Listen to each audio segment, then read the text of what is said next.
Delight IAS में मैं kiwi Singh आप सभी का स्वागत करती हूँ। आज के इस वीडियो में हम अपने एनसीईआरटी समरी कोर्स के क्लास 9 के अध्याय 4 वन्य समाज और उपनिवेशवाद के बारे में पढ़ेंगे। सबसे पहले बढ़ते हैं आज के प्रश्न की तरफ। आज का प्रश्न है, इंडोनेशिया में जावा किस लिए प्रसिद्ध है? गेहूं उत्पादन के लिए, जौ के उत्पादन के लिए, मकई उत्पादन के लिए या चावल के उत्पादन के लिए? इसका उत्तर मैं आपको वीडियो ख़त्म होने पर बताऊंगी। चलिए बढ़ते हैं आज के चैप्टर की तरफ। आज का चैप्टर है हम पढ़ेंगे वनों के बारे में। वन के उन्मूलन से पहले हम पढ़ते हैं वनों से जो लाभ मिलते हैं उनके बारे में। वनों से हमें क्या क्या मिलता है? जैसा कि हम सभी को पता है, वन हमारे लिए बहुत ज़्यादा आवश्यक हैं। वनों से हमें इमारती लकड़ियाँ, औषधि दवाइयाँ, मसाले, शहद, चाय, कॉफ़ी, गोंद, रबड़ और अन्य चीज़ें मिलती हैं। यह सारी चीज़ें जीविका के लिए बहुत ज़रूरी रही हैं। ग्रामीण क्षेत्रों में यह एक तरीके से जीविका के उत्पादन में एक बहुत महत्वपूर्ण भूमिका निभाता रहा है। फिर हम पढ़ते हैं वनोन्मूलन के बारे में। वृक्षों का वृहद पैमाने पर कटाई वन का उन्मूलन कहलाता है। औपनिवेशिक काल में वन उन्मूलन की प्रक्रिया व्यापक और व्यवस्थित हो गई थी। 1700 से 1995 के बीच लगभग 139 लाख वर्ग किलोमीटर जंगल विभिन्न उपयोगों की वजह से काटे गए थे। मतलब आप सोच सकते हैं, इतनी बहुत सारे हिस्से के जंगलों को उस समय सिर्फ अपनी अपनी आवश्यकताएं पूरी करने के लिए काट दिया गया था। इनके कारण क्या थे? इनके कारण प्रमुख ये थे कि ईंधन के लिए, व्यापारिक कृषि को बढ़ावा देने के लिए, खेती युक्त भूमि की बढ़ती आवश्यकता में, वैज्ञानिक वानिकी रोपण कृषि जैसे चाय, कॉफ़ी, रबड़ का जो उत्पादन बढ़ गया था उसके लिए उन्होंने वनों को काटना शुरू कर दिया। और रेलवे लाइनों के निर्माण में जो स्लीपर क्लास होता था पहले, वह बेंच जो बनती थी वह लकड़ियों से बनती थी, उसके निर्माण के लिए, शहद, चाय, कॉफ़ी, इन सभी को बढ़ावा देने के लिए और व्यापारिक कृषि को बढ़ावा देने के लिए वन का उन्मूलन किया जाता था। भारत में हम देखेंगे वन विनाश के क्या कारण और भी हो सकते थे, जैसे कि बढ़ती आबादी। लगातार बढ़ती आबादी से खाद्य पदार्थों की मांगें बढ़ने लगी, जिसके कारण पेड़ों की कटौती की जाने लगी थी। इसके साथ हम देखते हैं कि जब रेलवे लाइनों का विस्तार हुआ और यूरोप में जब चाय, कॉफ़ी और रबड़ की मांगें पूरी करने के लिए प्राकृतिक वनों का एक बहुत भारी हिस्सा साफ किया जाने लगा, ताकि उनसे वहाँ पर बागान बनाए जा सकें।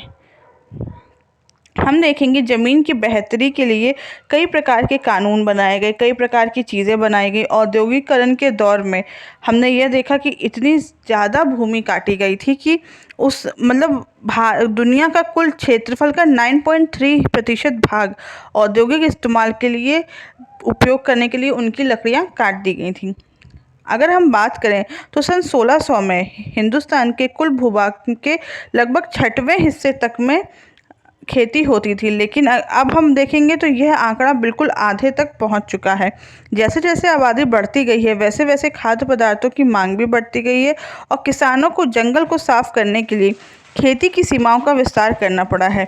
औपनिवेशिक काल में खेती में तेजी से फैलाव आया, जिसकी वजह से बहुत सारे अंग्रेजों ने व्यावसायिक फसलों जैसे पटसन, गन्ना या कपास के उत्पादन को प्रोत्साहित किया और बागानी कृषि को भी बहुत ज़्यादा प्रोत्साहित किया गया था, जिस वजह से जंगलों को काट के वहाँ पर बागान बनाए गए थे।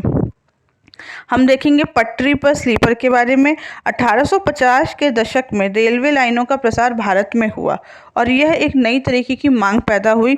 शाही सेना के आने जाने के लिए रेलवे लाइन बहुत ज़रूरी थी। जैसा हम सभी को पता है कि ब्रिटिश शासन के काल में जो रेलवे का उपयोग था वो बहुत ज़्यादा बढ़ गया था और उन्हीं की बदौलत हमें रेलवे मिली थी।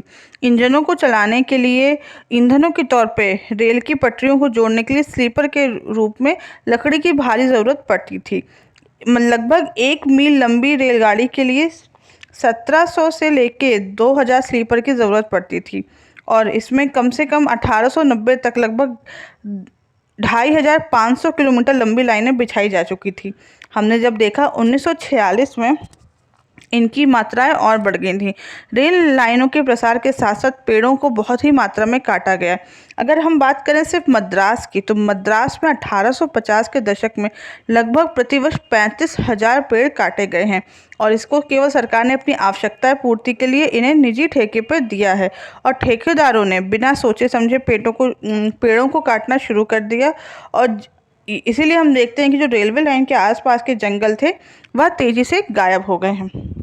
फिर हम आते हैं बागान के बारे में। यूरोप में चाय और कॉफ़ी की बढ़ती मांगों को पूरा करने के लिए चाय कॉफ़ी के बागान बनने शुरू हुए और इनके लिए प्राकृतिक वनों का एक बहुत बड़ा हिस्सा साफ किया गया और बागान लगाए गए वहाँ पे। औपनिवेशिक सरकार जो उस समय थी, उन्होंने जंगलों को अपने कब्जे में लिया और उसके विशाल हिस्से को वहाँ के जो बागान मालिकों को वहाँ पे सौंप दिया और उसके वहाँ से वो लोग खेती करते थे। फिर हम देखेंगे व्यावसायिक वानिकी की शुरुआत कैसे हुई। एक ब्रेंडिस नाम का एक जर्मन विशेषज्ञ था, उसने यह महसूस किया कि लोगों को वन का संरक्षण बहुत ज़रूरी है और जंगलों के प्रबंधन के लिए एक व्यावसायिक और एक व्यवस्थित तंत्र का विकास करना होगा।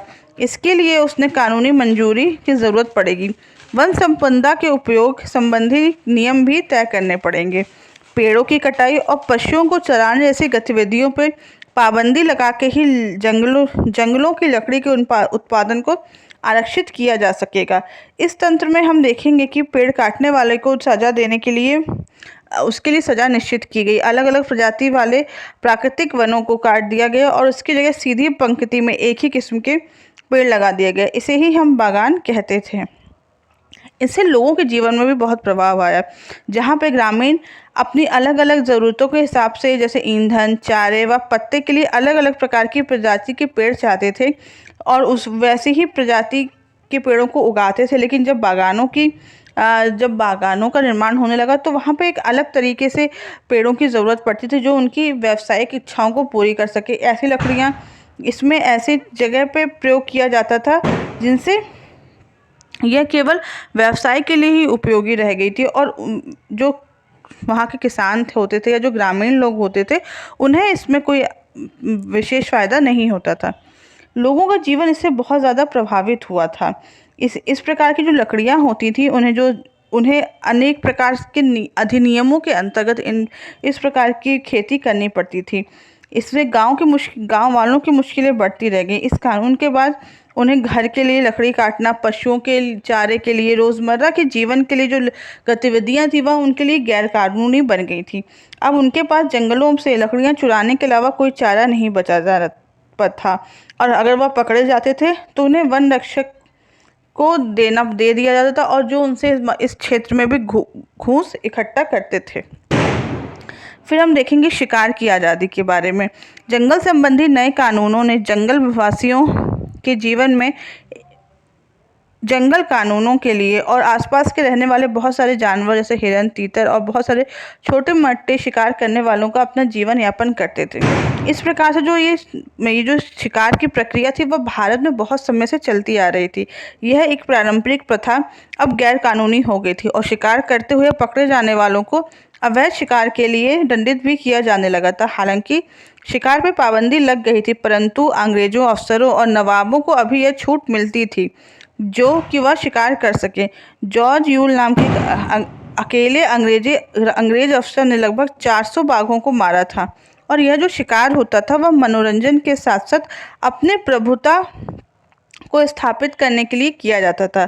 फिर हम देखेंगे वन विद्रोह के बारे में। हिंदुस्तान और दुनिया भर में वन समुदाय ने अपने ऊपर जिस प्रकार की विचारधारा या जिस प्रकार के कानून थोपे गए थे उसके खिलाफ बगावत की थी। सबसे पहले हम देखते हैं बस्तर के बारे में। बस्तर के लोग बस्तर छत्तीसगढ़ के सभी दक्षिणी छोर पे आंध्र प्रदेश, उड़ीसा व महाराष्ट्र की सीमाओं से लगा हुआ क्षेत्र है।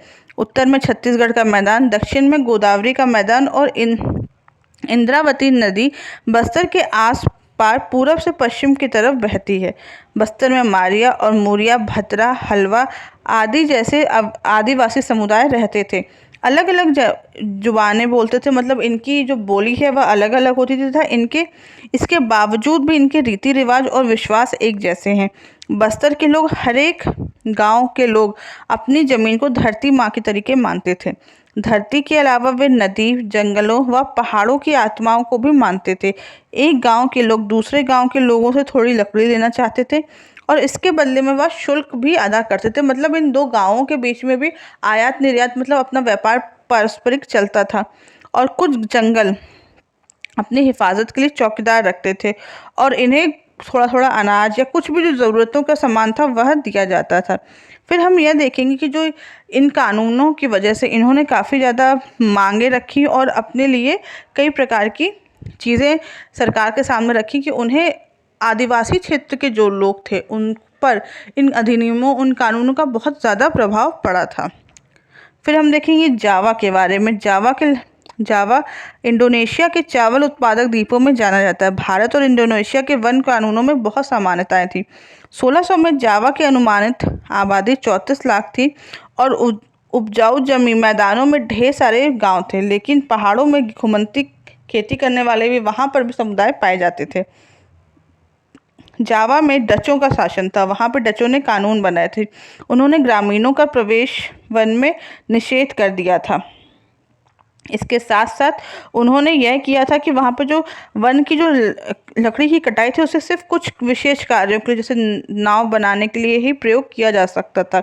इसके साथ साथ उन्होंने बिना परमिट के लकड़ी की ढुलाई या वन के अंदर घोड़ा गाड़ी या मवेशी की यात्रा करने पर भी दंड का प्रावधान लगा दिया था। फिर हम देखेंगे समीनो विद्रोह के बारे में। डच के इस कानूनों में के खिलाफ समीनो ने भी विद्रोह किया था। सुरोंतिको सामिना इस विद्रोह का नेतृत्व किया था। उनका मत था कि जब राज्य ने हवा, पानी, धरती या जंगल के नियम नहीं बनाए हैं, जंगल नहीं बनाए हैं, तो उस पर कर लगाने का उनका कोई अधिकार नहीं बनता है। अच्छा, इन विद्रोहों के क्या तरीके होते थे? इन्होंने सर्वेक्षण करने वाले आए डचों के सामने वह जमीन पर लेट जाते थे, वह जुर्माना नहीं भरते थे या लगान नहीं भरते थे और बेगार से इनकार करते थे। जावा पर जापानियों के कब्जे के ठीक पहले डचों ने अपनी इस नीति के आधार पर सागौन और आरा के मशीनों के लट्ठे जला दिए ताकि वह जापानियों के हाथ में ना पड़े। इसके बाद जापानियों ने वनवासियों को जंगल काटने के लिए बाध्य कर अपने युद्ध उद्योग के लिए जंगलों का काफ़ी ज़्यादा दोहन किया। मतलब उन्होंने अपने युद्ध के लिए काफ़ी ज़्यादा जंगल का दोहन किया था। बढ़ते हैं आज के प्रश्न की तरफ। आज का प्रश्न था, इंडोनेशिया में जावा किस लिए प्रसिद्ध है? तो इसका उत्तर है चावल के उत्पादन के लिए। आज के वीडियो में बस इतना ही। अगर आपको इस वीडियो से रिलेटेड कोई भी डाउट हो तो आप मुझे कमेंट बॉक्स में बताएं और फ्री PDF के लिए हमारे टेलीग्राम ग्रुप को ज्वाइन करें। Thank you so much.